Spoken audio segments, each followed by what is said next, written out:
In 1906, a series of female murder-suicides rocked Los Angeles. This is one of their stories. Around 1904, Catherine B. Raymond moved to Hollywood with her son Frank.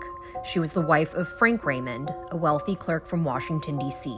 However, shortly after moving, people in the community began to notice that Catherine was very strange. She became known as a recluse who was erratic and delusional. Neighbors were also confused as to why her husband didn't live with her. On the morning of April 11th, 1906, a man named Mr. Cramblett, who was hired by Catherine to do work on her residence, approached the home and grabbed a letter that was left for him under the back doorstep. The night previous, he had been informed by Catherine that this letter would be there, instructing him on what to get done for the day. Catherine explained she might sleep a little later than usual and did not want to be awakened. As Mr. Cramblett read the letter, he began to smell fumes of gas emanating from the house. He quickly tried opening the door, but it was locked. Realizing something bad was happening, Cramblett ran to the neighbors and grabbed two other men to help him break down Catherine's door. The three men ran to her home and began beating down the door.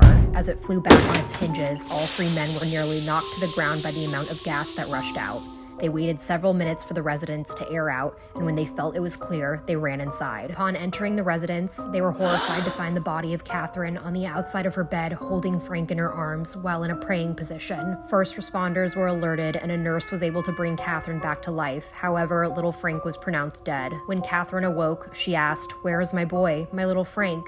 Those in the room would not tell her what happened, but instead explained that her mother was on her way. Angry, Catherine exclaimed, "I do not wish to see my mother. Don't allow her to come into this house. I never wish to see her again in my life. My only regret is that I did not kill myself." Realizing this wasn't just a gas leak, everyone stood shocked. Authorities were able to piece together the story, which was later confirmed by Catherine. She waited for Frank to fall asleep, and when he did, she entered the bedroom, fastened the windows and doors tightly, and turned on the big gas jet in the heater.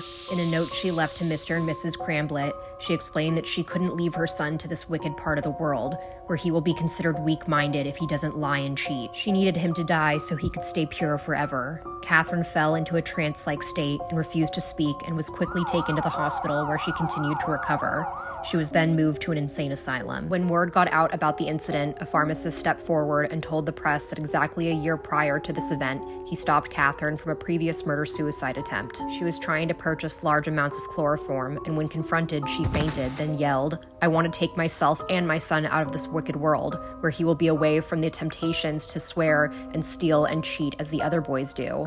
I want him to leave here as pure as he came into this world." Pharmacist alerted authorities, who placed Catherine under surveillance but deemed her mentally stable not long after. However, this caused gossip amongst Hollywood residents, which caused Catherine to spiral even further. Then another community member stepped forward and said Catherine frequently spoke about suicide, but they didn't take her seriously. They thought she was just talking nonsense as usual. Those who knew little Frank were absolutely devastated. He was known as one of the brightest students in the entire school and was said to be an incredibly sweet boy despite having a mother who was so unwell. Frank's classmates were deeply affected by the tragedy, and the school left the flag on half-mast for days. During the court case, Catherine's husband described a troubled marriage with a wife who was consistently high-strung, high-maintenance, and practically always anxious. He said her mental decline really started snowballing 2 years ago after she was diagnosed with dementia.